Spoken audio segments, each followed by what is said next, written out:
ישראל אדוני אלוהינו אדוני אחד. שמע ישראל אדוני אלוהינו אדוני אחד. Escuta, Israel, o Senhor é nosso Deus, é o Senhor. Escuta, Israel, o Senhor é nosso Deus, é o Senhor.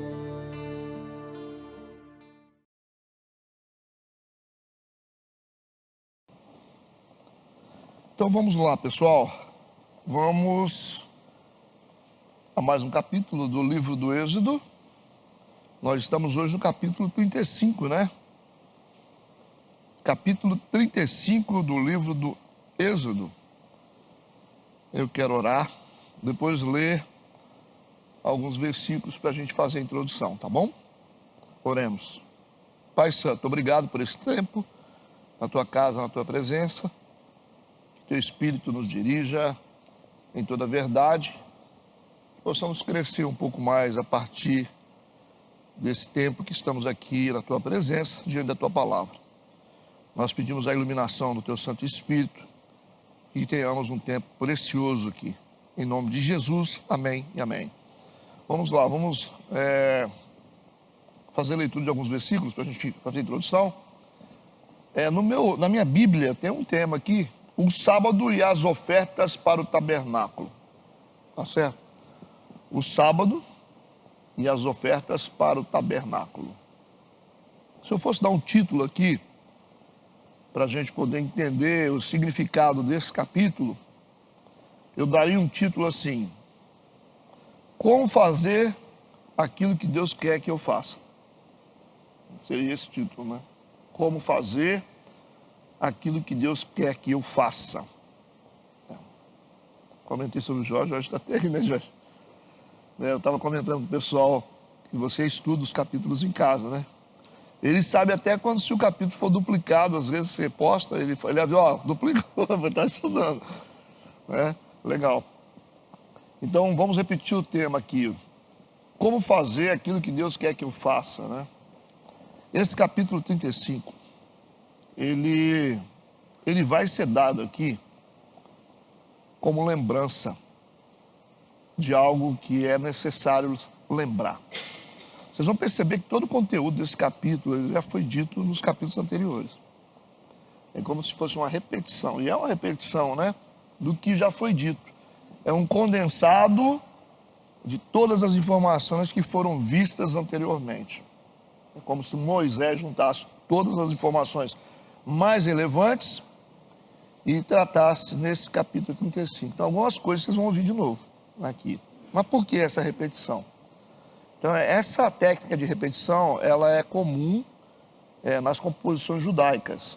É muito comum isso, o judeu repetir as coisas. É muito comum você ver a repetição e o detalhamento das coisas na Bíblia, né? E a gente precisa entender, quando você estuda a Bíblia, o Antigo Testamento, você tem que estudar a partir de uma ótica do Oriente. É diferente, né, do mundo ocidental. Você tem que estudar a partir de enxergando a partir dessa lente oriental. Né? E muitas escrituras na Bíblia foram feitas para serem cantadas, né? Principalmente os salmos. Então, assim, você vai perceber, salmo, na verdade, é música. É música. E por isso que tem instrumentos, aquela coisa toda. Então vamos lá. Vamos ler alguns versículos. O texto diz assim: então Moisés convocou toda a congregação dos filhos de Israel e disse-lhes: estas são as palavras que o Senhor ordenou que se cumprissem. 6 dias se trabalhará, mas o 7º dia vos será santo, o sábado do repouso ao Senhor. Todo aquele que nele fizer qualquer trabalho morrerá. Não acendereis fogo em nenhuma das vossas moradas no dia do sábado. Falou mais Moisés a toda a congregação dos filhos de Israel, dizendo: esta é a palavra que o Senhor ordenou, dizendo: tomai do que tendes uma oferta para o Senhor, cada um cujo coração é voluntariamente disposto, atrará por oferta alçada ao Senhor ouro, prata e cobre, como também azul púrpura, carmesim, linho fino, pelos de cabras, peles de carneiro, tintas de vermelho e peles de texugos, madeira de acácia, e azeite para iluminação, para a luminária, e especiarias para o azeite da unção e para o incenso aromático. Pedras de ônix, ou onix, né? E pedras de engaste para o éfode e para o peitoral. Ok. Só uma lista aqui desses utensílios, né? Para a composição do tabernáculo. Então, primeiro versículo. Então, Moisés convocou toda a congregação dos filhos de Israel e disse-lhes: estas são as palavras que o Senhor ordenou que se cumprissem. Ou seja, essas são as palavras que o Senhor quer que vocês façam. Esse é o conteúdo que Deus tem para que vocês possam fazer, realizar. Então, assim, é interessante aqui que Moisés está usando o nome Senhor, está usando Yahvé. Você vai ver muitos nomes de Deus na Bíblia. Por exemplo, em alguns pontos você vai ver Elohim, né? Mas aqui está chamando Deus de Yahvé, porque fala sobre essa construção de coisas extremamente significativas na Bíblia, por isso usando o nome próprio de Deus, Yud Rei, Vav Rei, ok? É como se você não quisesse chamar a pessoa mais de apelido. Não tem aquele momento que você quer chamar a pessoa e você resolve chamá-la pelo nome legítimo, né? Você imagina quando, né, Renato, sua esposa chamar pelo nome, não chamar você de Benzinho, né? Vida, né? Chamar você Renato Moreira, vai ser. Tem um conteúdo por trás disso aí, né? O contexto muda, né? Senhor Napoleão Lobo. Aí a coisa mudou, né? Então, assim, há um contexto, né, dentro dessa questão de chamar Deus pelo nome próprio. O contexto ele tem muito mais relevância, não quer dizer que as outras coisas não tenham. Mas quando se trata de construção do tabernáculo, está falando sobre algo extremamente sagrado, né? Por isso que Moisés está dizendo assim: olha, essas são as palavras que Yahvé ordenou que vocês fizessem, que vocês cumprissem, né? Ok? A composição desse tabernáculo, bem como todos os seus utensílios, né, representa a vontade de Deus que devemos realizar. Tá? É uma figura da vontade de Deus. O tabernáculo representa isso. É uma figura da vontade de Deus. Através de peças, utensílios, tecidos, cores. Então Deus, ele expressa a sua vontade através daquilo que ele nos pede. Ok? Vamos para o versículo 2. Ele diz: 6 dias se trabalhará, mas ao 7º dia vos será santo, o sábado do repouso ao Senhor. Todo aquele que nele fizer qualquer trabalho morrerá. A gente está vendo aqui a repetição, né, do descanso sabático. Entendemos que o sábado é um princípio para o povo judeu, não tem nada a ver com a gente. Mas ao mesmo tempo aponta para o futuro, aponta para a igreja, né, tem um significado. Nós sabemos que o sábado, ele não é um dia, ele é o quê? Uma pessoa. O sábado é uma pessoa. E por que que esse sábado aqui, ele está sendo aqui exposto dentro de uma pena capital? Se não cumprir, vai morrer. Então isso a gente precisa entender, né? Então essa rigidez se dá por quê? por causa da necessidade da compreensão da obra de Cristo. Então tem aquela história, havia o ano da expiação também, era outra comemoração que acontecia uma vez por ano. Todos os anos, todas as pessoas tinham que ir para o templo, na época do templo, né, que é posterior ao tabernáculo, ou ficar em volta lá do tabernáculo para o dia da expiação. Todo mundo era obrigado a ir, certo? E quem não fosse, morria. Tinha que pagar com a vida. Por quê? Porque aquela obra de expiação, quando o sacerdote matava aquele cordeiro e manuseava o cordeiro, o sangue dele, aquele sangue representava o pecado do povo, aquele asco que ele sentia do sangue. E ninguém conseguia acessar, nada poderia ser feito antes de se sacrificar um cordeiro na entrada do tabernáculo. Era necessário que o cordeiro morresse para que as pessoas tivessem acesso a Deus, representados pelo sumo sacerdote, né? Então assim, todo mundo era obrigado a participar dessa festa, ou esse dia, né, chamado dia da expiação. Quem ficasse em casa pagava com a vida, entendeu? Mas por que isso? Estava dando um recado para o futuro, ó. Quem não aceitar Jesus como Salvador não será salvo. Era essa informação que estava sendo dada. Quem não passar pelo sacrifício do cordeiro, pela expiação do pecado através do sacrifício do cordeiro, não terá acesso a Deus. Ou seja, estará em condenação.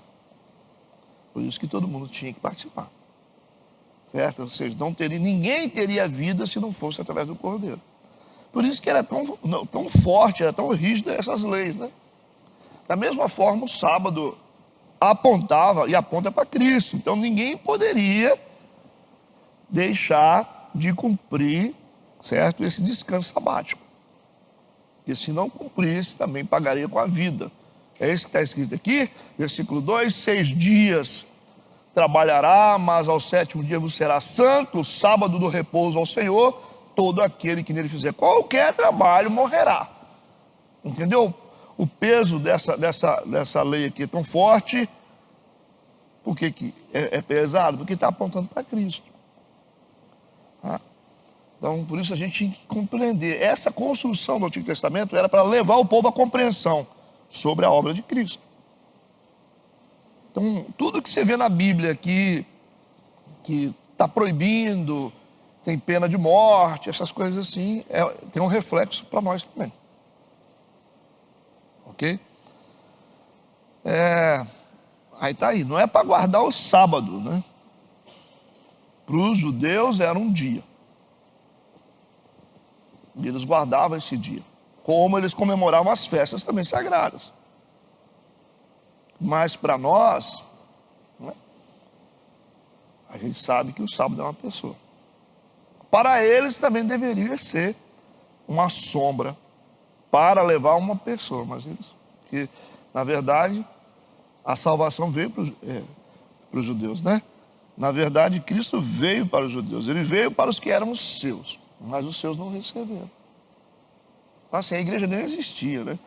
A igreja nasce a partir de um acidente da graça. Quando o povo rejeita, todos os que receberam poder para serem feitos filhos de Deus. Aí nasceu a igreja. A igreja nasce de uma rejeição do povo judeu. Que bom, né? Estamos aí. Tudo bem entendido sobre a questão do sábado ou não? Podemos seguir?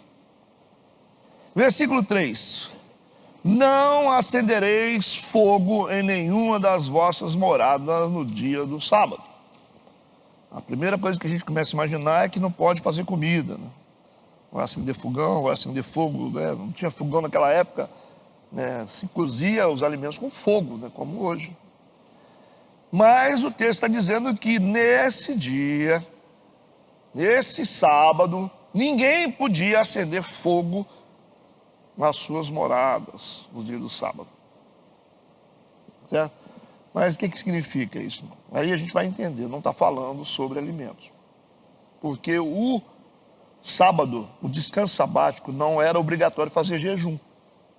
Então a gente já associa isso aqui o seguinte: é sábado, também não pode acender fogo, então ninguém come, né? Não é isso que está falando. Então, o sábado não tinha nenhuma relação com o jejum. Então, não tinha nada a ver. O cara poderia comer. Então está falando de quê aqui? Está falando de acender fogo para manuseio de metais. Certo? Porque para a construção do tabernáculo era necessário derreter metais. Quando a gente fala de metais, existe uma série de metais. A Bíblia mostra aqui, nesse capítulo aqui, o ouro, né, a prata, o cobre e tal. Então, para manusear e para confeccionar os utensílios do tabernáculo, era necessário acender fogo. Ok? Era necessário acender fogo. Por isso que está dizendo que ninguém podia acender fogo nesse dia, mesmo se fosse na intenção de construir o tabernáculo. Se tiver que acender fogo para poder, igual uma obra de caldeiraria, uma obra, né, de ferraria, aquela coisa toda. Então, não adianta, ninguém vai acender fogo. Então, não vem com essa de achar que, porque eu estou fazendo uma obra para Deus, eu posso violar alguns princípios. Então, tem essa coisa? É essa informação que está sendo dada aqui. Que crente também é assim, né? Crente é assim, mas eu estava fazendo para Deus. Estava fazendo para Deus? Não. Às vezes, de boa intenção, o inferno está cheio, não é isso? Então, existe muita gente muito bem intencionada quebrando princípios. Eu falei aquilo na intenção de ajudar. Não, não devia ter falado. Você quebrou um princípio, aí vai vir as consequências. Mas eu fui falar lá com o irmão que está fora da igreja, alterei um pouquinho com ele, mas porque eu amo ele. Não, fez errado também, porque você quis fazer uma boa coisa, mas na hora errada, de forma errada. Certo? Então, essa é a lição que a gente tem que tirar daqui. Porque não é porque a gente tem que construir um tabernáculo, é que a gente tem que quebrar a lei do sábado. Porque ambos são para Deus. Então Deus, ele ensina a gente o seguinte: não adianta você tentar consertar uma coisa estragando a outra. Né? Vou brigar em casa por causa da igreja. Não tem sentido. Entendeu o que eu falei? Então, tem um sábado aqui? Tem, vamos cumprir. Mas a gente vai fazer aqui para a gente poder agradar a Deus. Não, Deus não quer isso não. Deus não quer nada disso aí não. É que você viole um princípio para poder cumprir outro princípio. Entendeu a lição aqui? Então a gente tem que entender as coisas. E isso é muito importante para a igreja, porque nós somos vítimas dessas coisas o tempo todo. A gente vê um monte de gente quebrado, sofrendo, mas porque é assim, cheio de boa intenção, mas fazendo coisa errada, sendo desobediente à palavra de Deus. Às vezes você tem que dizer não, porque o não é necessário. Certo? Mas se, não é se, não. Mas se a pessoa fica, não, tem coisa que tem que dizer não, mesmo se acontecer alguma coisa para lá. Né? Pastor, vai que a pessoa desvia, não, mas se o não for um princípio, se o não for necessário, se vai desviar ou não, isso é problema de Deus. Certo? Deus não está mandando você cercar ninguém. Nós somos embaixadores do reino de Deus, nós somos dispenseiros, nós somos aquele povo que pega a comida na dispensa e serve para as pessoas. Nós não estamos aqui para cercar gente. E nós também não estamos aqui para salvar ninguém. Olha o entendimento que vocês precisam ter sobre a responsabilidade profética de uma igreja que muito crente tem que aprender.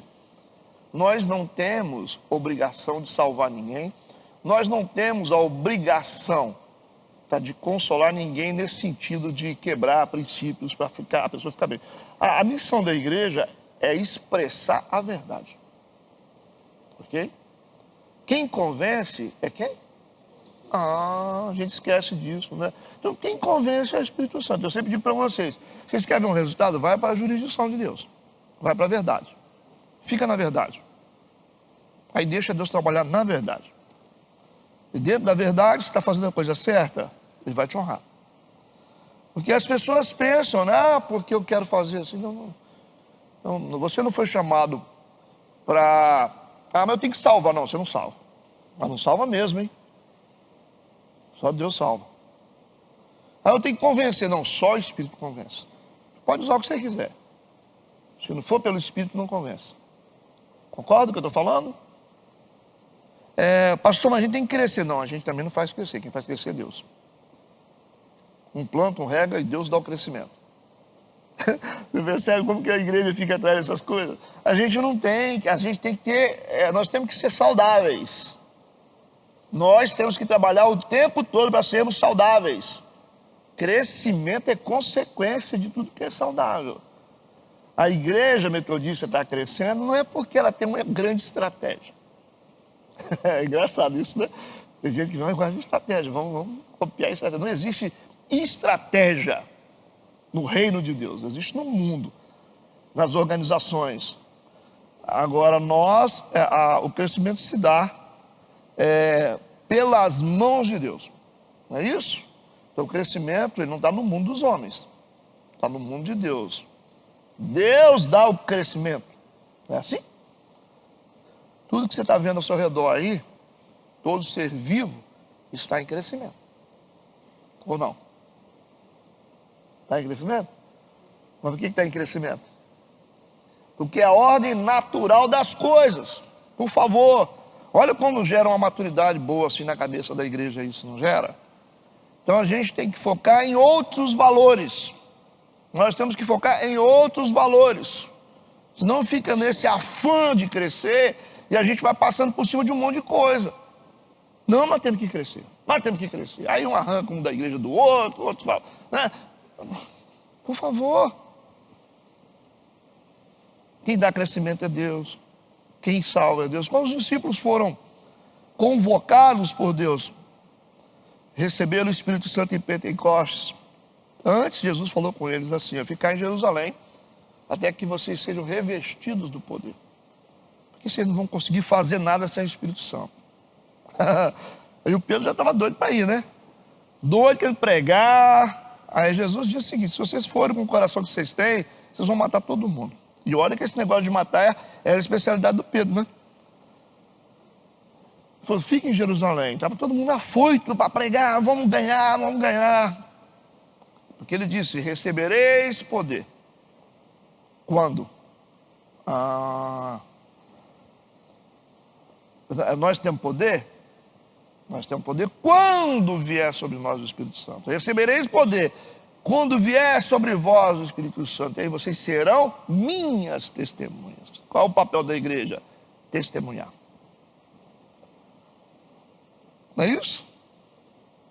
Testemunhar. Vocês vão pelos confins da terra, Samaria, Jerusalém, vocês vão testemunhar. Quando vocês forem, testemunho, prega o evangelho. Ele falou assim: não, vai lá e torce a orelha do cara até que ele venha para a igreja. Ele falou assim na Bíblia. Xinga até a mãe dele, mas traz ele para a igreja. É isso que falou? Não. Ele diz: vocês serão minhas testemunhas. Proclame, pregue em tempo e fora de tempo. Vai pregando. E aí o Espírito Santo vai encontrando os corações. Aí você tem que fazer um link com a parábola da semente. Do semeador. Saiu para semear. É assim? Saiu para semear a boa semente. Uma semente caiu aonde? No meio dos espinhos, no meio das pedras. Vamos lá. Né? Terra boa, à beira do caminho. Aí. Só uma frutificou.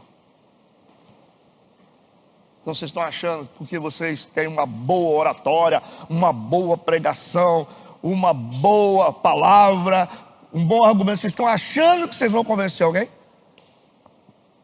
Tem gente que não será convencido, porque eles não querem. Então no meio de um grupo de pessoas, você vai semear a boa palavra, que a palavra de Deus é boa, né? E aí essa semente vai cair em vários terrenos. Aí no meio daquela galera lá, você tem lá 4 terrenos, então você tem 25% cada terreno, para dar 100%. Só 25% das pessoas que vão ouvir a sua mensagem. Só 25% da igreja será salva. Você vê esse monte de gente aqui dentro da igreja assim, 100%, pastor, quantas pessoas deu, pastor? 300. tem terreno que é sufocado pelos espinhos, de pedra, e outros que estão à beira do caminho, e outro é terreno bom. Então, nem todos serão salvos. Certo?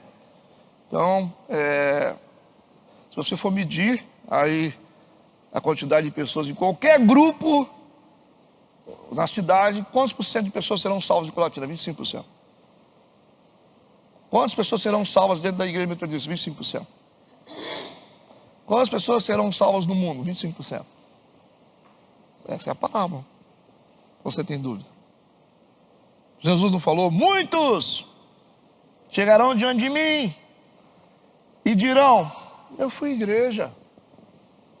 Como é que você foi igreja? Estou conjecturando. Eu expulsei demônios em teu nome. Igreja que faz isso. Eu curei enfermos em teu nome. Jesus vai dizer assim: não conheço vocês não. Apartai-vos para o fogo eterno.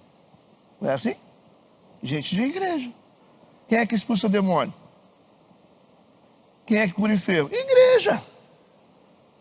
Vamos fazer outro link. Quando Jesus chegou para os discípulos chegaram para ele, né, tudo animado: Senhor, em teu nome os demônios se submetem a nós. Jesus fala: meu, vocês não têm que estar assim, se vangloriando porque os demônios se submetem a vocês por causa do meu nome, mas sim porque o nome de vocês está rolado no céu. Isso que é importante.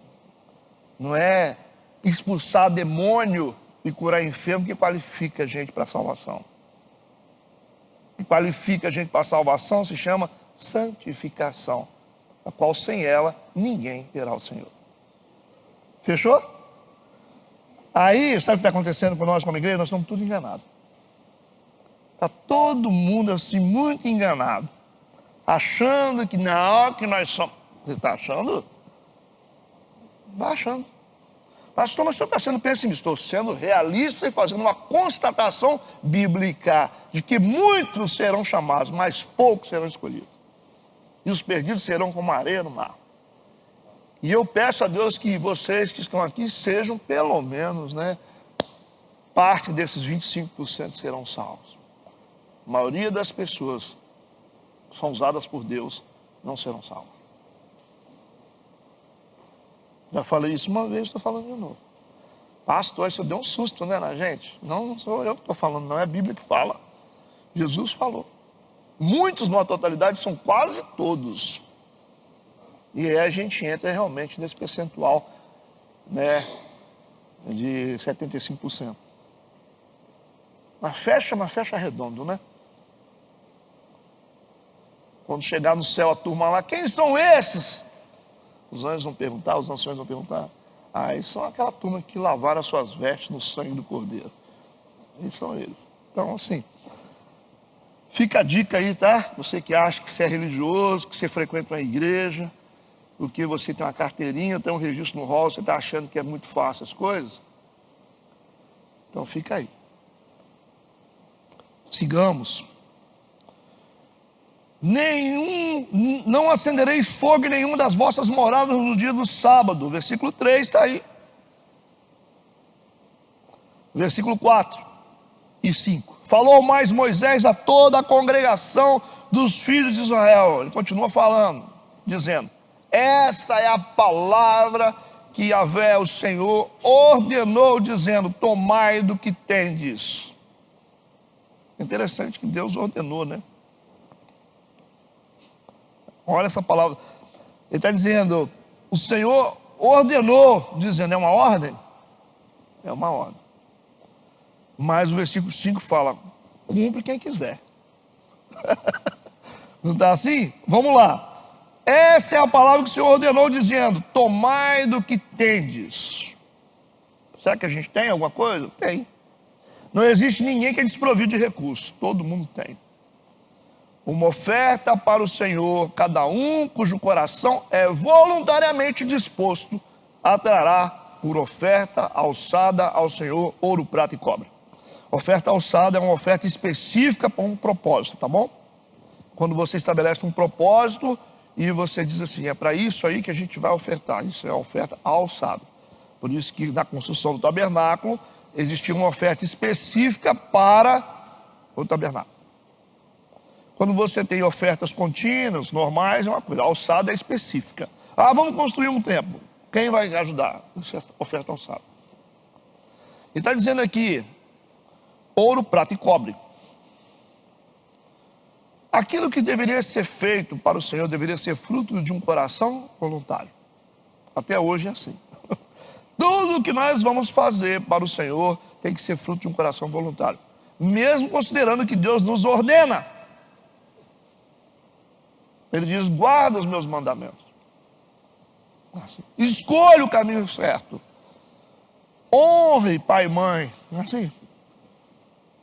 Lembra-te do Senhor. Mas isso tem que ser fruto de um coração voluntário.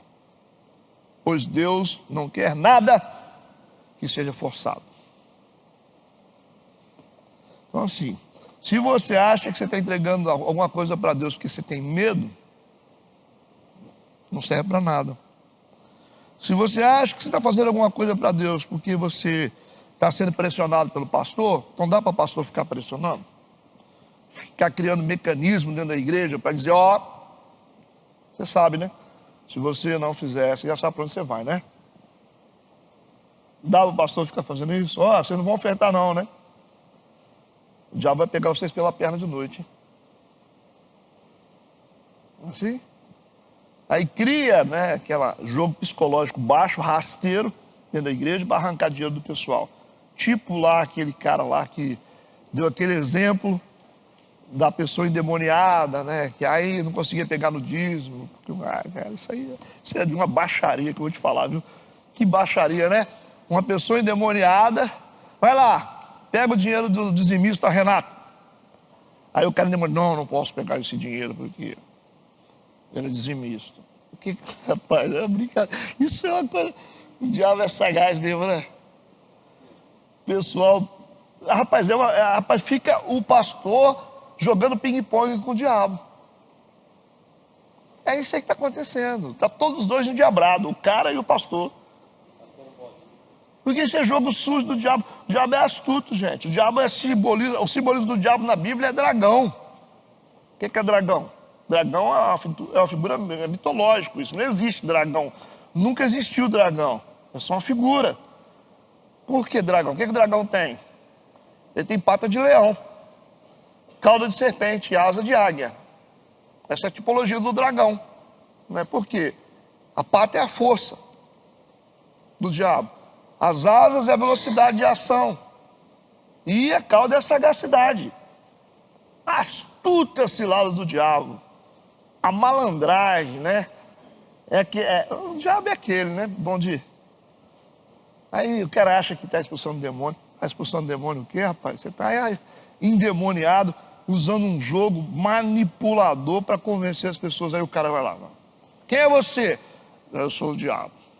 Começou a contar mentira, porque o diabo, ele não desce numa pessoa. Só numa situação muito específica, né? Ele pode influenciar, como influenciou Pedro, né? Ali foi uma influência, onde Pedro tentou convencer Jesus de não passar pelo sacrifício, né? Arreda de mim, Satanás. Mas ali foi uma influência. Agora, se o diabo descer numa pessoa, ele vai matar uma pessoa na hora, né? Aí uns falam assim, não, que nem um principado, pastor. Se um principado descer numa pessoa, gente, vocês não loucos. O principado toma conta de cidades, nações. As pessoas vão falando essas coisas assim, não, lá, pastor, lá é um principado que está ali. Principado?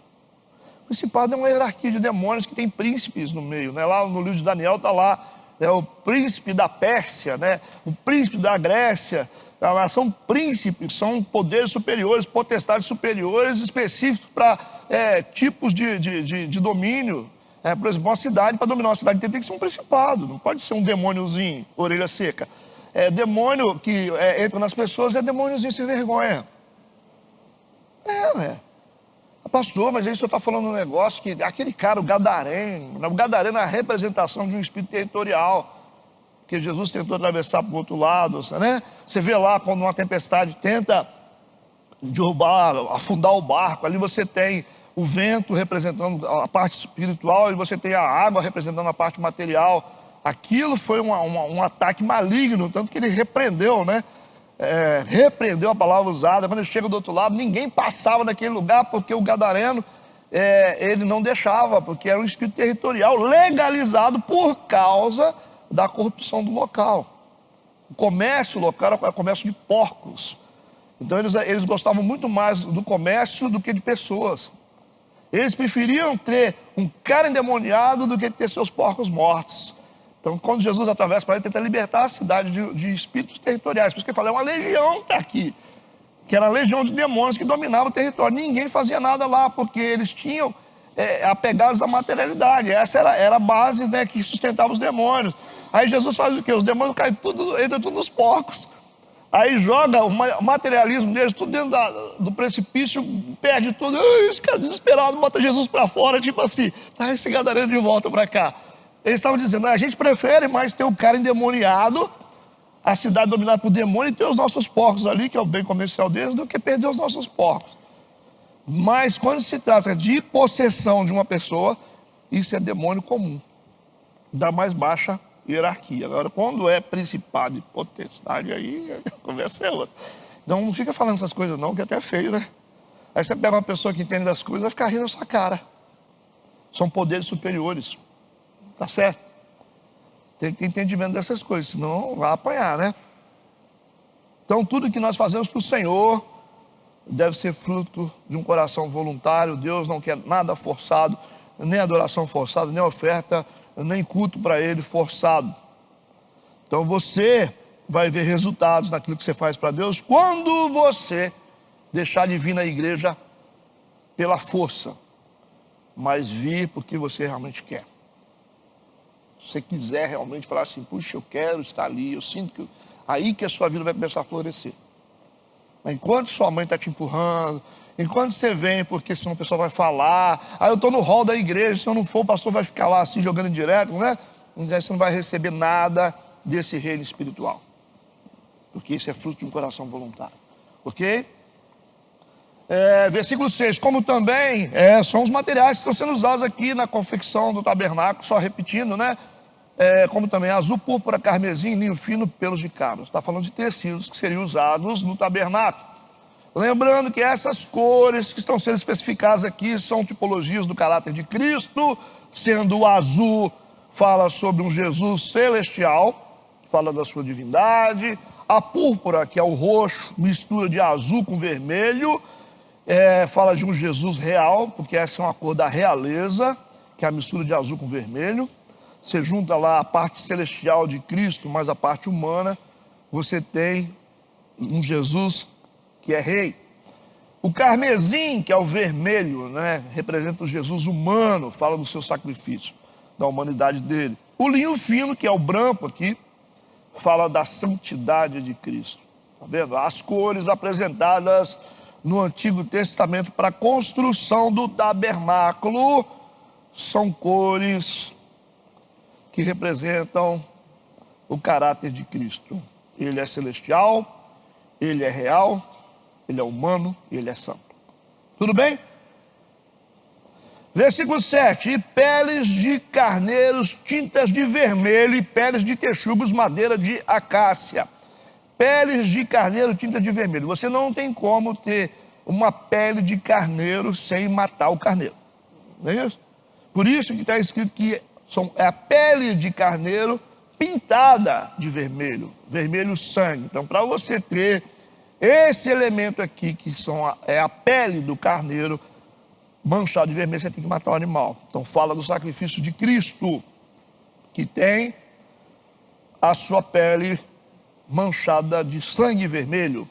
E fala sobre peles de texugos. Nós estudamos isso nas lições passadas, lembrando que a palavra original aqui não é texugo, mas fala de um molusco, do animal marinho. Porque, pastor, que você está falando que não está escrito texugo aqui? Porque isso aqui é um erro de tradução. Em algumas traduções vocês vão ver, está escrito aí pele fina, algumas traduções, porque esse texugo, para o judaísmo, era considerado um animal impuro. Então eles não iriam incluir isso aqui na escritura judaica. E segundo Porque o texugo, ele não é um animal nativo do Oriente. Não tem texugo lá. Entenderam isso? Então, por isso, que o que está escrito aqui não é texugo, mas sim como se fosse uma pele fina, provavelmente de animal marinho ou peixe. Um animal marinho ou um peixe que produz um tipo de pele fina, ou um tecido fino. Entendido isso? Para a confecção, ou couro fino, né? Couro fino, está na sua Bíblia? Isso aí. Por isso que é bom várias traduções para poder estudar a Bíblia. Então os texugos aqui a gente resolve. É a madeira de acácia, que representa a parte humana, não é? Madeira dura, quando ela nasce com muitos espinhos, mas ela é modelada para ser coberta de ouro e ser usada na estruturação do tabernáculo. Apesar de não ser uma madeira muito nobre e difícil de manusear, por isso que ela representa a parte humana, tá? E ela é revestida de ouro, porque nós somos assim, como madeira de acácia, revestidas pela glória de Deus. Versículo 8. E azeite para a luminária, e especiarias para o azeite da unção, para o incenso aromático. Vocês lembram aqui do incenso aromático, onde se acendia o incenso para poder subir aquele cheiro suave? O incenso representa as nossas orações. E pedras de ônix, pedras de engastes para o éfode, para o peitoral. É apenas uma explanação geral dos utensílios e materiais que seriam usados na construção do tabernáculo, né? Nós estamos vendo aqui as pedras sendo usadas aqui. Até no versículo anterior, no versículo 4 e 5, fala sobre ouro, prata e cobre que seria usado, né? Na construção do tabernáculo, fala sobre obras que nós fazemos. As obras de ouro são obras espirituais, né? À medida que o metal vai ficando mais simples, representa obras menos espirituais. Vai chegando até lá na palha, feno, né, como Paulo disse. Então, obras de ouro são obras feitas no espírito. Por isso que quanto mais você aquece o ouro, mais nobre ele fica. É isso, Napoleão? Mais purificado ele fica, né? Isso. O fogo purifica o ouro. Nós estamos no versículo 8, no versículo 10 agora. E venham todos os sábios de coração entre vós. Sábios de coração aqui, no original, significa artista habilidoso, né? Esses são sábios de coração entre vós, e façam tudo o que o Senhor tem mandado. São pessoas hábeis. Às vezes as pessoas, elas têm habilidade, mas não são especialistas em determinadas áreas que Deus quer agir. Às vezes você tem uma tendência, às vezes você fala bem, mas você não é um pregador. Às vezes você é um cara que estuda muito, mas não é um cara que estuda muito a Bíblia. Às vezes você, entendeu? Às vezes, aí por isso que essas pessoas foram selecionadas com uma habilidade específica, por isso que são chamados de sábios de coração. E aí foram preparadas por Deus, que a gente viu isso também nos estudos anteriores, para executar a obra do tabernáculo. Então, existe uma predisposição nas pessoas para fazerem as coisas para Deus, mas Deus dá a capacidade. Por exemplo, tem cara que tem coração de pastor, mesmo sem ser um pastor. Não é assim? Tem outros que têm coração de diácono, mesmo sem ser diácono. Então Deus trabalha nessas predisposições. Tem gente que tem coração de evangelista, coração de profeta, coração de gente intercessor, que intercede. Então, com base nessas pré-capacidades, Deus derrama sobre as pessoas, né? Pode perceber que o Moisés, ele era um líder, sempre foi um líder, né? Sempre foi um líder, ele tinha aquela gana para ser um líder. Não estava pronto ainda, mas era um cara que no Egito ele teve uma importância muito grande, né? O faraó confiava muito nele, ele já era um líder. E depois, quando você vê ele lá protegendo aquelas mulheres lá perto do poço, né? Raquel lá, ele luta contra os midianitas ali. Então, você vê que ele é um cara, já é um líder, guerreiro, é um cara que tem sangue nos olhos, né? Apóstolo Paulo, a Bíblia fala, respirando ameaças de morte contra, né, a igreja do Senhor. Já era um cara que tinha sangue nos olhos, né? E só Deus pega a energia dele e canaliza para o evangelho, é só isso. Você pode ter a sua personalidade, contando que a sua personalidade seja canalizada para fazer o bem. É verdade, não é problema ter energia. Não é problema você ser forte em alguma área, né? Talvez no sentido negativo, né? Às vezes o cara é ambicioso. Pastor, eu sou bem nervoso. Você fica nervoso com o diabo, né? É bom ficar nervoso com o diabo, é só você canalizar para o lado do diabo, a sua fúria, o seu ódio, a sua indignação. Eu não gosto. Então, o irmão falou comigo assim, pastor, eu tenho um senso de justiça dentro de mim, que eu gosto de julgar os outros. Eu falei, quem julga é Deus, irmão. Tem que mudar isso aí, né? Tem que configurar esse senso de justiça aí para fazer as coisas certas. É só uma questão de canalizar energia. Aí o cara fala, mas eu bebo muito. Bebe do espírito, né? A Bíblia fala, não vos embriagueis do vinho, mas vos embriagueis do espírito, se encha do espírito. Só vai beber algo diferente, né? Aí você vai ficar lá assim e tal, orando em línguas, dando reteté, isso aí é melhor. Você vai ficar numa brisa divina. Entendeu o que eu estou falando? Ué, você não quer ficar... eu quero ficar doidão. Fica doidão por Jesus, ninguém fica doidão. Ué, quer ficar doidão? Sai correndo assim, maluco. Tô maluco hoje, hein? O que você bebeu hoje? Rapaz, eu estava na igreja lá, recebi um som que eu tô aqui, pegando fogo. Ninguém quer, né? É só pro lado ruim. Não é verdade? Fome de justiça, né? A gente tem que ter essas coisas. Entenderam o que eu falei sobre as questões dos sábios de coração? São pessoas habilidosas. Então está aqui, Deus está esmiuçando aqui, através de Moisés.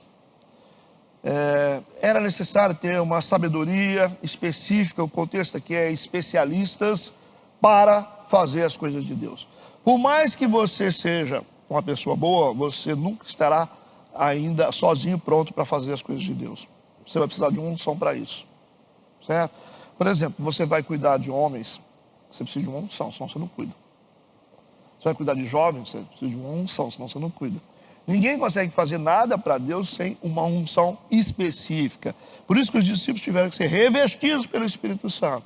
Você precisa de um revestimento de poder para operar debaixo da autoridade de Deus. Por isso que um pastor precisa de uma unção, um líder precisa de uma unção, um missionário precisa de uma unção, um evangelista precisa de uma unção, um professor de escola bíblica, para operar debaixo da autoridade de Deus. Nós precisamos de uma unção específica. Entendeu? Às vezes a pessoa fala, eu vou fazer. Mas aí vai fazer, não faz, não dá certo, o negócio não funciona, não anda, fica em marasmo, porque você está operando sozinho. E a unção ela é sustentada por alguma coisa. A unção tem preço. Ou não? Lembra lá das lamparinas, lá do azeite que faltou para aquelas virgens lá? Vai comprar o azeite, falou. Divide com a gente. Não vai comprar o seu. Vai lá comprar o azeite. Então, unção tem preço. Salvação, graça não. Agora, unção tem preço. Você quer operar debaixo do poder de Deus para influenciar as pessoas e as coisas, você precisa de uma unção. Você tem que ter preço de renúncia. É na debilidade que o poder de Deus se aperfeiçoa, não é assim? Preço de renúncia, preço de estudo, preço de oração. Isso aí.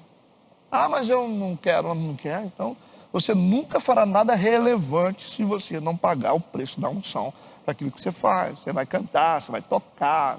Tudo isso é sustentado debaixo de uma base. Unção é assim. Senão você vai operar sozinho. O cara falou, pastor, mas eu estou fazendo aqui, nada funciona, porque você está sozinho, rapaz, você não entendeu ainda. Você está solitário. Pastor, eu estou na igreja, lá na igreja fica lá 3 pessoas só. Esse pessoal é muito ruim de serviço, ninguém vem na igreja, são uns ingratos. Não é isso, é porque você está sozinho. Você não entendeu? Sozinho. Você está sozinho na sua empresa, você está sozinho no seu ministério, você está sozinho com a sua família, você está sozinho. Sem mim nada podeis fazer, Jesus não disse isso? Você está sozinho, você quer ficar sozinho? O que vocês acham que sustenta uma igreja de 30 mil membros? O que vocês acham? É um homem? Não é o mesmo evangelho? Ou não? Você vai lá, o Joseph Prince lá, né, o T.D. Jakes, esses caras de grandes igrejas. Quem é que sustenta aquelas 30 mil pessoas, naqueles grandes ministérios que tem no mundo aí? É um homem? Vocês acreditam nisso? Que é um homem que está lá? Quem é que juntava, como que juntava 40 mil pessoas no estádio para ouvir Billy Graham? Era o Billy Graham que você estava lá, vocês acham? Vocês acreditam nisso? Não sustenta, sozinho não faz. Não faz. Um homem com a Bíblia, colocar 40 mil pessoas num ginásio, ouvindo a Bíblia só, sem fazer firula, sem nenhum sinal de cura. Billy Graham não era usado em cura. E aí? Você junta aí milhares em volta do Valdomiro lá, que é usado em cura. Porque o pessoal está querendo alguma coisa, mas já pensou você sustentar uma igreja com o evangelho? O cara tem que ser muito ungido, não? O que vocês acham? Tem que ser muito ungido, né? Aí você fala, como que um homem igual o Silas Malafaia sustenta um ministério daquele com Bíblia? Você viu o Silas falando sobre cura? Não é o ministério dele. Pode ter cura, mas não é o ministério dele. Várias igrejas abrindo para todo quanto é lugar.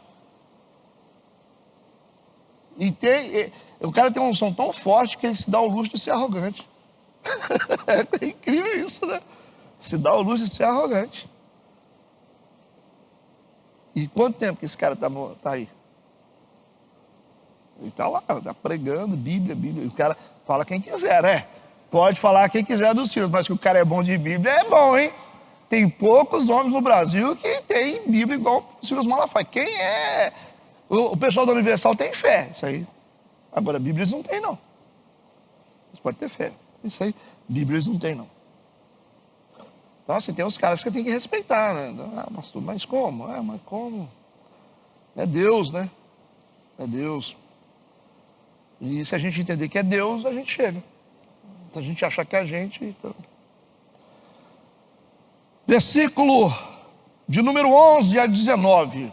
11 a 19. O tabernáculo, a sua tenda, a sua cobertura, os seus colchetes, as suas tábuas, as suas barras, as suas colunas, as suas bases, a arca e os seus varais, o propiciário, o véu de cobertura, a mesa, os seus varais, todos os seus pertences e os pães da proposição, e o candelabro da luminária, os utensílios das suas lâmpadas e o azeite para a luminária, e o altar, o incenso e seus varais, o azeite da unção, o incenso aromático, a cortina da porta para a entrada do tabernáculo, o altar do holocausto, e o crivo de cobre, os seus varais, todos os seus pertences, a pia e a sua base, as cortinas do pátio, as suas colunas, as suas bases, e o reposteiro da porta do pátio, as estacas do tabernáculo, as estacas do pátio, as suas cordas, as vestes do ministério para ministrar no santuário, as vestes santas de Arão, o sacerdote, e as vestes de seus filhos para administrar o sacerdócio. Está listando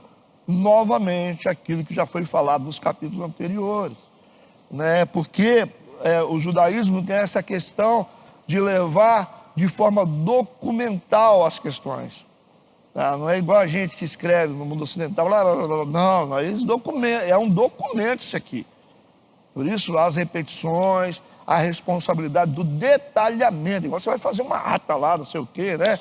É um termo de compromisso.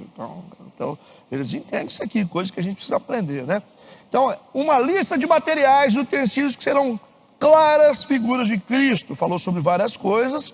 Por exemplo, as cores dos materiais empregados aqui, azul, roxo, vermelho, branco, já falamos, sobre o caráter de Cristo. Os pães da proposição. Tem uma mesa lá de pães dentro do tabernáculo, João 6,48. Jesus disse, eu sou o pão da vida. É o próprio Cristo. Aquela mesa de pães é o próprio Cristo que está lá no Antigo Testamento. O candelabro que iluminava. Candelabro, Jesus disse, eu sou a luz do mundo. Não é assim? João 9, versículo 5. Tem também o altar do holocausto, onde o animal era sacrificado, representa a cruz de Cristo. A porta do tabernáculo de entrada, né? João 10, versículo 7, eu sou o caminho. Sou o caminho. Ou sou a porta das ovelhas, não é isso? João 14, 6, eu sou o caminho. A porta do tabernáculo, João 10, 7, Jesus disse, eu sou a porta das ovelhas. Eu sou o caminho, a verdade e a vida. Ele é tudo. Tudo que está no tabernáculo é Cristo. Está vendo como que é importante a figura de Cristo? O véu que foi rasgado, Cristo foi rasgado. João 19, 34. O sumo sacerdote que está lá dentro do tabernáculo, Jesus é o sumo sacerdote. Hebreus 6, 20. Então, cada pecinha que vocês vão ver lá no tabernáculo representa Cristo. Viu a importância de Jesus? Não é verdade? E às vezes as pessoas querem botar Jesus em segundo lugar nas igrejas, né? Puxa vida, né? As pessoas querem colocar Jesus como mais um. Mais um, né? Tem dia de Jesus? Tem dia de Jesus não, né?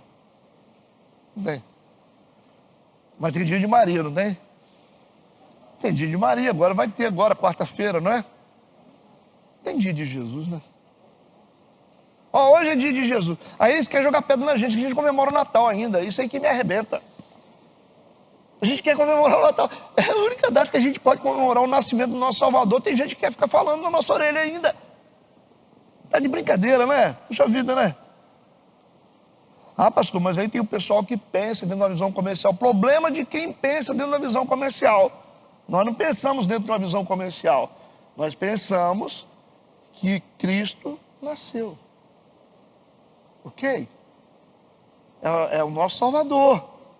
Ah, mas ninguém sabe que dia... Ah, cara, ninguém está preocupado também com isso não. A gente só sabe que ele nasceu. Se foi dia 25, 24, 23, o importante é que a gente tem uma data simbólica. Nós não estamos preocupados com se foi tal dia, isso é diferente para nós. Como o Mar Vermelho, né? Ah, abriu o Mar Vermelho mesmo? Não quero nem saber se abriu pelo meio, abriu muito ou menos, qual a fundura, eu sei que ele abriu. Não quero saber de alguma coisa. E fiquei contando história, não, porque a arqueologia diz aí que não. Não quero saber disso, cara.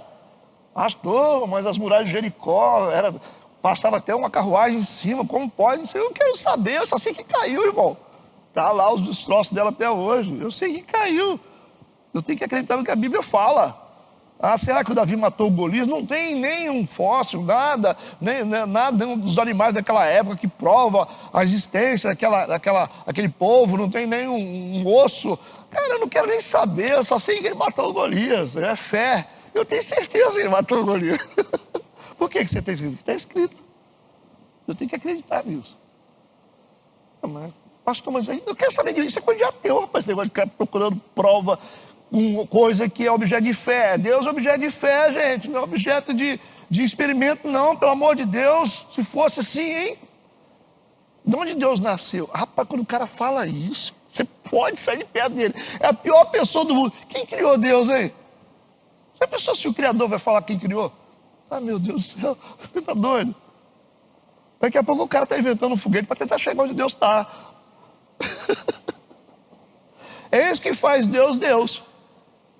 Como diz o Ari René, ele falou que queria ser ateu, mas ele não consegue. É tanta evidência que Deus existe, ele não consegue. Como que pode? Como é que você vai falar? Não dá para você dizer que Deus não existe. Você vê toda hora, todas as coisas, né? Não tem como explicar isso humanamente falando. Então, assim, essas coisas são muito fortes, né? Versículo 20. Então, toda a congregação dos filhos de Israel saiu da presença de Moisés. Saiu para quê? Saíram para trazer aquilo que foi solicitado por Deus. Saíram da presença no sentido de ir buscar as coisas que Deus solicitou para a construção do tabernáculo. Versículo 21, 22. E veio todo homem a quem o seu coração moveu, e todo aquele cujo espírito voluntariamente o excitou. E trouxeram a oferta alçada ao Senhor para a obra da tenda da congregação, e para todo o seu serviço, e para as vestes santas. Então, a gente está entendendo aqui que apenas um grupo seleto retornou. Que todos saíram da presença para irem. Mas o texto diz que veio. Quem veio para trazer?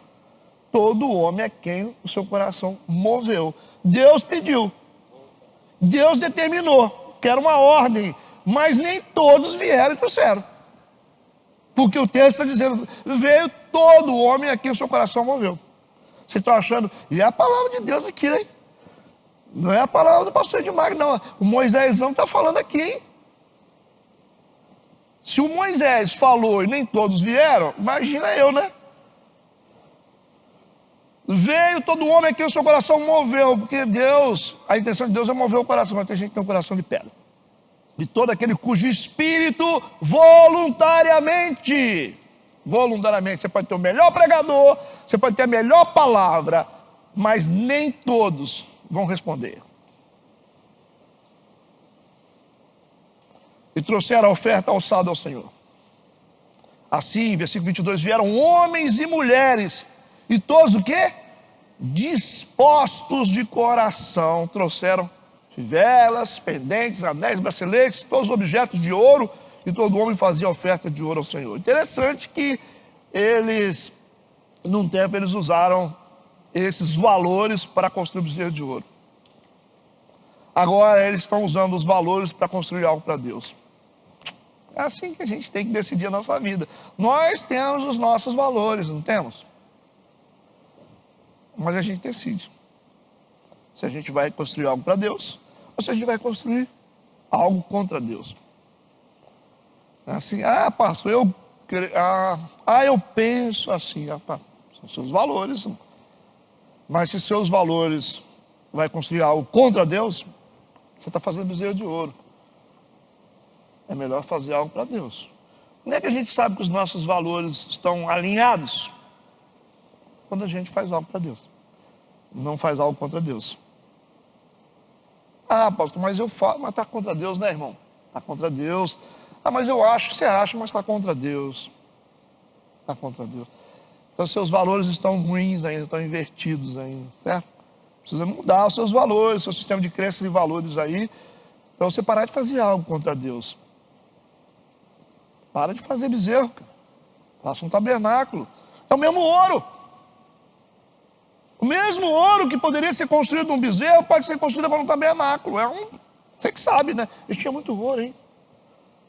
Rapaz, quanta coisa que eles tinham. Então eles saíram do Egito. E eles, vocês sabem que eles receberam isso aqui como presente, né? Os egípcios, depois das pragas, vocês estudaram isso. Os egípcios falaram, vocês querem ir? Deixa que a gente banca para vocês ir. Some daqui. Aí eles foram dando ouro para eles irem embora, por causa das pragas. Então todo esse ouro foram como se fosse um pagamento para eles saírem logo do Egito. Saíram abastados, hein? Versículo 23 e 24 continua aí. Todo homem que se achou com azul, que é tecido, né, púrpura e carmesim, linho fino, pelos de cabras e peles de carneiro, tintas de vermelho e peles de texugos os trazia. Todo aquele que fazia a oferta alçada de prata ou de metal, a trazia por oferta alçada ao Senhor. E todo aquele que possuía madeira de acácia, a trazia para toda a obra do serviço. Cara, interessante isso no deserto, hein? Interessante. Tudo que Deus precisa para a sua obra, essas pessoas tinham. Não é? Deus só pede aquilo que a gente tem. Não adianta você falar que você não tem. Eu não consigo. Consegue? Claro que você consegue. Você acha que Deus vai te colocar uma demanda nas mãos que você não pode resolver? Você acha nisso? Tem gente que fala assim, pastor, minha carga é muito alta. Não é nada, ela é do seu tamanho, você que não sabe ainda. Você que não sabe ainda. Por isso que você vai ver lá que o gigante Golias era uma representação da capacidade espiritual do Davi. Quando o pessoal olhava assim, o gigante Golias era o tamanho da espiritualidade do Davi. A oposição, ela revela a sua grandeza, o seu tamanho. Deus não dá nada acima daquilo que nós podemos suportar. Então, se você tem alguma coisa que você acha que é grande, é a sua estatura. É uma revelação de poder que você tem, que você não tem. Você tem que explorar o poder que você tem, você não pensou ainda. Às vezes o cara fala assim, eu estou enfrentando um câncer. Ué, se Deus confiou isso a você, é porque você tem potencial nesse nível. Isso aí Ah, pastor, eu estou numa fase aqui, estou lutando aqui contra... os demônios estão tudo contra mim. Tudo não estão não, né? Mas revela a sua potencialidade, o seu potencial, a demanda, a luta que você enfrenta, né? Os desafios que você enfrenta. Você vê pessoas às vezes falam, pastor, é tanta coisa na minha vida. Ó, problema aqui, problema ali, problema aqui. Pô, você é grande demais, eu não sabia que você era grande assim, não é? A demanda é a nossa estatura. Você não sabia que você era grande. Aí você preferiu ficar na condição de coitadinho e ficar assim, ai, tadinho, estou com problema na família, estou com problema financeiro, estou com problema não sei o quê, estou com problema na empresa. É porque você tem uma estatura muito grande. Aí cabe a você explorar esse potencial, ativar esse potencial que você tem. Porque Deus não dá nada que a gente não possa suportar. Deus não pede nada que nós já não tenhamos. Ok? Então assim, vamos ver, né? Qual o meu tamanho? Não sei, vamos ver. Às vezes a gente fala assim, nossa, parece que eu chutei uma macumba. Não fala?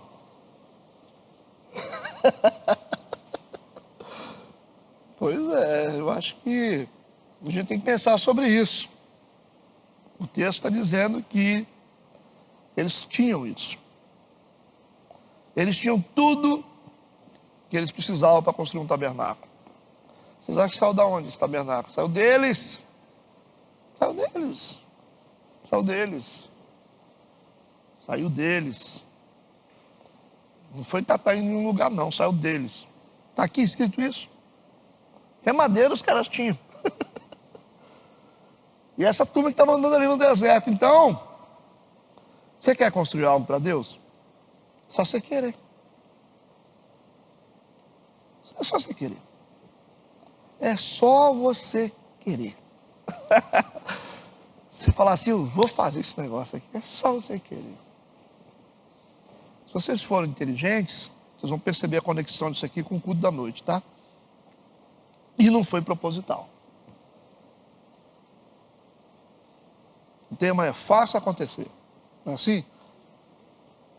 Se você quer que aconteça, faça. Está nas suas mãos. Mas estou esperando Deus. Não. Não. Se você precisa construir um tabernáculo, não precisa ficar esperando Deus. Faça. Construa o seu mundo. Construa. Ué, pastor, mas eu estou orando para ver se... Não, ora sim, mas faça. Que papo é esse? Que papo é esse? Faça. O que você quer fazer? Qual o tamanho do seu sonho? Vai para cima. Se você tem um sonho é porque Deus te deu um mapa, meu filho. Você tem um mapa, você tem um sonho, você tem um mapa. Se você tem um mapa é porque Deus sabe o que você pode fazer. Não tem limite para esse negócio, não. Eu sou um arigó da roça, gente. Vocês são tudo novo. Vocês são tudo novo. Eu vim de um lugar assim, horrível. Sem plataforma nenhuma. Estou aqui, rindo mais do que muita gente. Imagina vocês, que tem base, tem pai aí que é crente, mãe, tem pastor, precisou liga para o pastor, tem igreja, porta aberta, estudo, recurso, carro. Onde é que vocês podem chegar, hein? Vocês não podem ficar mais tristes do que eu, não. Eu estou mais feliz que vocês. Por que eu estou mais feliz que vocês? Olha que eu não carrego só os meus problemas, eu carrego de vocês também. Não é isso? Vocês acham que não? Porque se você cai, eu caí. Se você perde, eu perdi. Você acha, o Renato não está bem. É uma falha. Eu me culpo pelos seus problemas, ou não? Marinaldo, da igreja do pastor Edmar, está prosperando. Opa, eu cresci. Marinaldo, o Renato da igreja do pastor Edmar, não tem mais nada. Eu perdi. Não é assim? Nós somos um corpo. Mas eu acho, se eu fosse vocês, eu ia mais longe. Eu estou desconfiado que Deus tem coisa grande para vocês. Faz ou não faz, Renato? Ah, não adianta a gente cruzar os braços e ficar esperando. Não vai acontecer, cara, não vai acontecer. Você vai ter que ir para cima. Você vai ter que ir para cima, né? Porque nós temos tudo que nós precisamos. O que nós precisamos, né? Ah, pastor, eu preciso disso. Tá. Deus vai te dar. Deus vai te dar não, Ele vai te mostrar, porque você já tem, né? Davi não tinha lá uma funda? Tinha uma funda, né? Nunca imaginou que ia precisar, e aquilo ia derrubar um gigante, hein? Será que ele imaginou isso? E as pedrinhas ele achou num ribeiro que estava do lado dele, assim, ó. Está na Bíblia, assim, ele olhou para o ribeiro e tinha as pedrinhas redondas. Ele pegou as pedrinhas, 5 pedrinhas, e botou lá no alforje dele. Agora, o Saul, ele falou, rapaz, usa minha armadura, Davi. Quero que Deus me deu. Não foi assim? Usa minha armadura, a minha espada. Ele botou aquela armadura do Davi, você imagina? Botou a armadura, o Davi foi andar assim, não conseguia andar não. Ficou igual um robô, igual um Robocop. Aí ele falou, arrancou tudo. Vocês já leram essa passagem? Eu falei, não, deixa eu comer os tiringuezinhos aqui, que é melhor, né? Aí, né? O que a gente tem é poderoso, quando a gente acredita. Vamos lá, versículo 27 a 29, já li? Não, vou ler, né? Qual que eu li? Foi 25, 26? Tá, vamos para o 25 e 26. E todas as mulheres sábias de coração eram essas pessoas, essas mulheres hábeis, tá? Ficavam com as suas mãos e traziam o que tinham, fiavam, desculpa. Todas as mulheres sábias de coração fiavam, né? Elas estavam fiando, preparando o tecido, né? Com as suas mãos e traziam o que tinham fiado. O azul, a púrpura, o carmesim, o linho fino. Esses tecidos eram preparados por elas, né? Não é qualquer mulher que consegue fiar, né? E todas as mulheres cujo coração as moveu em habilidade fiavam os pelos das cabras. Mulheres com habilidades específicas para fiar. Versículo 27 a 29. Vamos seguir. E os príncipes traziam pedras de ônix e pedras de engastes para o éfode e para o peitoral. Esses príncipes aqui são os anciões, os caras que tinham posição mais elevada, tá? E especiarias e azeite para luminário, para o azeite da unção, para o incenso aromático, todo homem e mulher cujo coração. Tá vendo essa repetição? Tá? Deus está falando assim, ó, não vem quem não tem coração não, tá? Se for para você vir com coração pesado aí e não está querendo, pode segurar a sua oferta aí, tá? É isso que está dizendo aqui, ó. Você vê essa repetição constante nos versículos, todo homem, mulher, cujo coração voluntariamente se moveu a trazer alguma coisa para toda a obra que o Senhor ordenara se fizesse pela mão de Moisés. Assim os filhos de Israel trouxeram por oferta voluntária ao Senhor. A voluntariedade é um fator muito importante daquilo que se faz para Deus. Ok? Então, cuidado com as manipulações. Não é verdade? Então, não me força. Deixa eu vou quando eu quiser. É assim que funciona. Não, você tem que dar. Não, tem que dar, não. Eu dou quando eu quiser. Quando eu tenho, às vezes, eu vou em igreja. Faz tempo que eu não vou em outras igrejas, né? Eu nem tenho muita vontade mais de ficar saindo. Aqui é tão bom. Eu acho que é. Vou fazer o quê, né? Aí o que acontecia? Eu ia com oferta para dar para a igreja. Assim, sempre quando eu vou em algum lugar, alguma igreja, eu levo oferta. A gente tem que sempre levar uma oração, uma oferta e um texto bíblico, tá? O crente não pode ir em igreja dos outros sem levar isso não. E aí quando o cara começa, eu falo, vou dar oferta. Olha o coração querendo dar oferta. Daqui a pouco o cara começa, não, porque se vocês não der, é que vocês não são fiéis. Se você não der, aí no meu coração eu falava, perdeu, não dou mais. Eu não dou. Não dou, porque não funciona assim. Ixi, muitas vezes eu já senti assim no coração de... Aí você vê que é coisa humana, né? Às vezes a gente tem a motivação de ajudar a pessoa. Eu já me preparei uma vez para ajudar uma igreja. Preparei, falei, vou ajudar essa igreja. Aí eu fiquei pensando assim, Aí eu viajei para esse lugar, falei, chegar, vou ajudar essa igreja, quero dar uma oferta para essa igreja. Estou motivado. Cheguei lá, rapaz, aí eu fiquei assim, aí o pastor falou, não, porque eu comprei outro carro. E eu falei, mas você vendeu aquilo? Não, eu estou com os dois agora. Eu falei, então tá bom, perdeu também. Tá com dois, tá passando dificuldade de quê, então? Eu achando que tava passando dificuldade, né? Chorando para todo lado, passando dificuldade. Falando, não, eu preciso de ajuda, não sei o quê.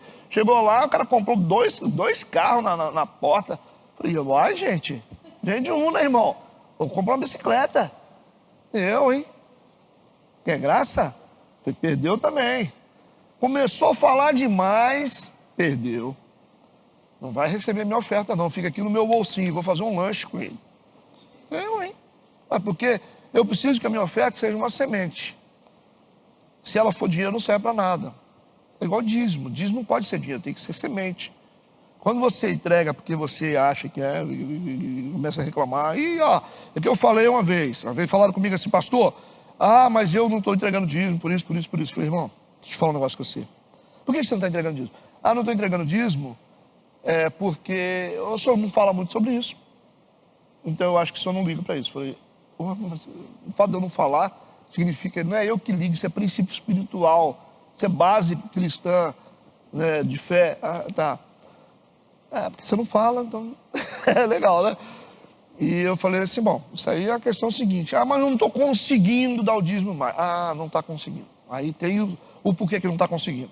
Vou dizer para vocês o que não está conseguindo. A gente para de conseguir dar o dízimo quando a gente para de desejar dar o dízimo. Morre no coração, depois morre na mão. Quando você concebe, né? É igual você que tem um filho, né? A mulher que não consegue engravidar, quando ela concebe aquilo na mente assim, ela engravida. Da mesma forma, quando você está ali, você está entregando um dízimo bacana. Aí um dia você pensa assim, rapaz, eu podia pagar a prestação de uma moto com esse dinheiro, né? Rapaz, esse negócio, não sei o que, eu podia pegar esse dinheiro, pagar uma viagem parcelada para mim ir lá, tomar banho lá na cachoeira, lá não sei de onde. Você está concebendo. Depois você não consegue dar mais. Porque Deus, ele já rejeita. Sacou ou não sacou? Como é que a gente consegue devolver o dízimo novamente? Quando é que Deus vai dar semente para quem semeia? Eu vou dar um segredo, hein? Você tem que conceber no seu coração a ideia de que isso é um princípio. Eu preciso fazer isso. Eu quero fazer isso. Você tem que conceber no seu coração. Aí Deus coloca nas suas mãos. É difícil de entender? Lógico, cara. Gente, o texto está claro. Deus são todos os que se moverem voluntariamente. Senão eu não quero. Eu não quero. Se você trouxer, isso não vai ser bom para você. Aí o que acontece? O cara já não consegue mais. Ele já concebeu no coração aquilo lá. Ele já manipulou. Ele falou para a mulher assim, a gente podia pegar esse dinheiro, né? Aí ele falou assim, será que está fazendo o que com esse dinheiro, hein? O pessoal da igreja, hein? Esse dinheiro, né? Fulano dá quanto, hein? Fulano lá, será que fulano dá igual eu dou? Aí, acabou. Aí você já morreu. Eu tenho mais de 20 anos de convertido. Nunca na minha vida deixei de entregar dízimo. Já passei muito aperto, mas nunca na minha vida, e nunca deixarei de entregar. Por quê? Porque eu decidi. Só por isso. Eu decidi e eu sou gestor da minha vida. Ponto. Eu que mando na minha vida, ninguém manda na minha vida. Só Deus, né? Agora quem é que vai dizer para mim? A minha esposa, ela tem o dízimo dela. Se vira para lá. Essa aqui tem o dízimo dela. Eu tenho a minha semeadura. A colheita dela é a colheita da semeadura dela. A minha colheita é particular. Aí o pessoal, pastor, mas a igreja... meu amigo, quem me sustenta é a minha semeadura. Não é a igreja. Não é a igreja. A igreja não me sustenta, não sei se que pensa. Quem me sustenta é a minha semeadura. Quando eu parar de semear, essa disposição de semear a minha vida e semear minhas finanças para Deus, as fontes secam tudo. Então fica a dica aí para você, conceba primeiro no coração o desejo de fazer as coisas para Deus, e assim será. Conceba o desejo de servi-lo, e adorá-lo, priorizá-lo, conceba isso, pense sobre isso, depois você vai conseguir. rapidinho. Aí fica assim, não sei, se chover, eu acho que eu não vou na igreja não. Bicho, vai chover pra caramba, pode ter certeza. Pode ter certeza. Vai chover demais da conta, você não vai mesmo. Se meu pé continuar doendo assim, de noite eu não vou na igreja não. Vai doer até de noite. Você não vai na igreja mais, você negociou uma vez. Se acontecer que chegar visita aqui em casa, vai chegar todo dia. Você concebeu.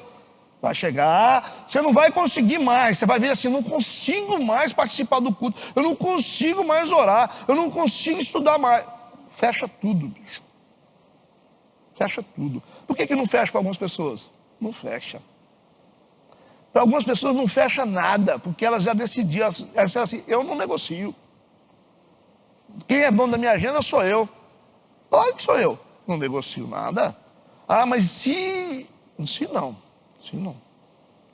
Essa possibilidade não vai passar pela minha cabeça. Se chegar alguém aí, não vai dar para a gente vai fazer. Se morrer, eu não nem velório para culto aqui na igreja, pode ter certeza. Só se morrer eu, aí vocês fazem também. As pessoas me perguntam, você vai suspender o culto? Suspender o culto que morreu? Deixa seus mortos, enterrar os seus mortos. O culto não para. Culto não para. A política, o culto não para. O culto não para. Morreu fulano, a gente enterra pro culto. Vai você, enterra você lá, nós vamos fazer o culto aqui. Mas tem quem? Você enterra. 1, 2, 3, vocês vão enterrar. O culto continua. Porque a pessoa morreu, mas Deus é vivo. Como é que faz? Negocie uma vez, vocês vão ver. Abra uma concessão para o diabo uma vez. Vocês nunca mais vão conseguir parar de negociar. Negocie com o terrorista uma vez. Vai lá, quando o terrorista falar assim, se não soltar a fulana, a gente vai explodir tudo. Negocia. Você vai ter que soltar todo mundo depois. Negocia com o terrorista. Desse jeito. Ninguém negocia com o terrorista. O diabo é terrorista. Se você dá confiança, ele vai toda hora fazer a mesma coisa. Dá confiança. Aprendi uma palavra com o pastor Isaías. Ele falou comigo assim, toda vez que você olhar para o diabo, olha para ele com cara feia. Não dá moral não, ele falou. Ele fala assim, não dá moral para o diabo não. Não dá confiança não. Quem manda na sua vida é você. Versículo 30 a 33. Depois disse Moisés aos filhos de Israel, eis que o Senhor tem chamado por nome a Bezalel, filho de Uri. Nós já lemos isso, né? Filho de Ur, da tribo de Judá. O Espírito de Deus o encheu de sabedoria e entendimento, ciência em todo o lavor. Que interessante, né? Deus escolheu, aqui chamou ele, esse Senhor chamou Bezalel. Depois que Deus chamou, Deus fez o que com ele? Versículo 31. Encheu ele de sabedoria. Encheu ele de entendimento, encheu ele de conhecimento, de ciência, né? E em todo o lavor, capacitou ele para, versículo 32, criar invenções, para trabalhar em ouro, e em prata, e em cobre, e em lapidar de pedras para engastar e entalhar madeira, e para trabalhar em toda a obra esmerada. É Deus que capacita ou não? Deus chama, Deus capacita, meu amigo. Deus chama e capacita. Quem não foi capacitado, porque não foi chamado. Essa é a verdade.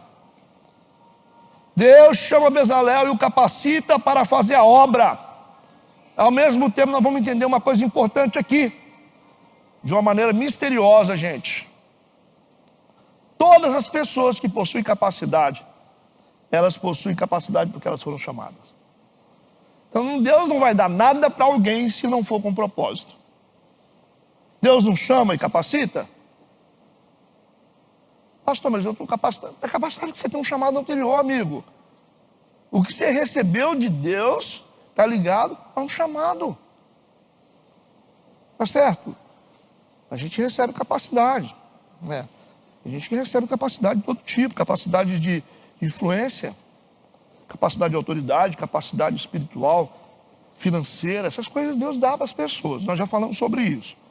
Mas quando a gente recebe algo de Deus, sempre está ligado a um propósito. Né? Eu disse para vocês isso num culto. Você recebe de Deus algo. Se você não alinha com o propósito pelo qual você foi chamado, você vai perder o que você tem. Ok? Então, quando a pessoa, às vezes você vê gente capacitada, pastor, eu não quero me envolver com nada não. Mas você recebeu capacidade para quê? Para ficar aí, inchado. Vai inchar, hein? Espiritualmente. Quando a gente se enche muito assim, a gente explode. Não vai comendo. Não é a coisa, você só come. Pouco você ama. Você vai para onde depois? Se você não queimar essas calorias suas. Mesma coisa a igreja. A gente recebe para dar, recebe para dar, recebe para dar. A gente tem que dar o que a gente tem para alguém. Você quer só recebendo? Então vocês que estão sentados aqui, vocês estão recebendo. Vocês vão ter que dar isso para alguém. Quem entende isso um pouquinho mais profundo, anota. Por quê? Porque vocês vão ter que dar isso para alguém. Por isso que vocês estão recebendo. Alguém vai precisar lá na frente disso. Alguém vai precisar disso aí, que vocês estão recebendo. E aí vocês vão ter que fazer. Vocês vão chegar lá na frente e falar assim, pastor, Deus me colocou numa situação aqui que eu não estou dando conta. Peraí, você está fazendo o que na igreja metodista? Você acha que Deus levou você na escola bíblica para quê? Como é que você fala que você não tem?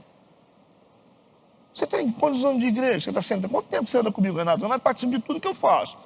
O Renato está tudo quanto é lugar que eu estou, o Renato está. Por que Deus está fazendo isso com ele? Está recebendo o quê? Para ficar inchado? Ou para você dar para alguém? Tem que estar. Esse é o fluxo da vida. Então, se a gente recebe muito e não faz nada, daqui a pouco a gente vai apodrecer. O problema, tem muita gente que apodreceu, né? Já viu gente dentro de igreja? Aqueles caras falam, usado por Deus, não sei o quê, Deus usa com cura, milagre, fala bem, ora, não sei o quê, daqui a pouco, cruza os braços, vai apodrecer. Tudo que é dado com propósito, ok? Você vai sentar num trono e vai falar assim, não, eu estou aqui porque eu sou bom. Vai nessa. Você está sentado num trono que você é bom.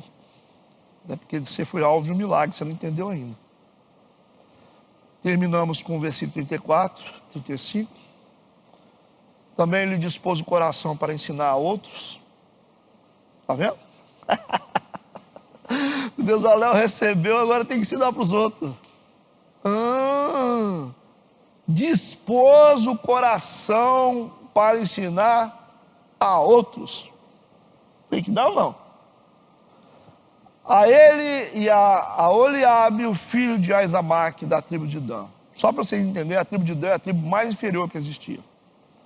De todas as tribos. E esse Aioliabe pertencia a essa tribo menos significante, por causa dos erros que eles cometeram.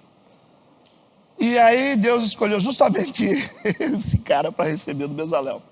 Encheu de sabedoria do coração para fazer toda a obra de mestre, até a mais engenhosa, e a do gravador, em azul, em púrpura, em carmesim, em linho fino, e do tecelão, fazendo toda a obra, criando invenções. Então Bezalel recebeu de Deus e deu a outros.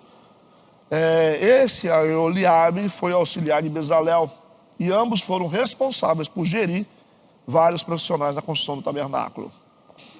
Podemos fechar? Oremos. Pai, obrigado por esse tempo, na tua casa, na tua presença, nos leve em paz, abençoados e guardados pelo teu poder, que tenhamos uma tarde muito abençoada, um dia abençoado e um culto sobrenatural em nome de Jesus, amém e amém. Vamos em paz.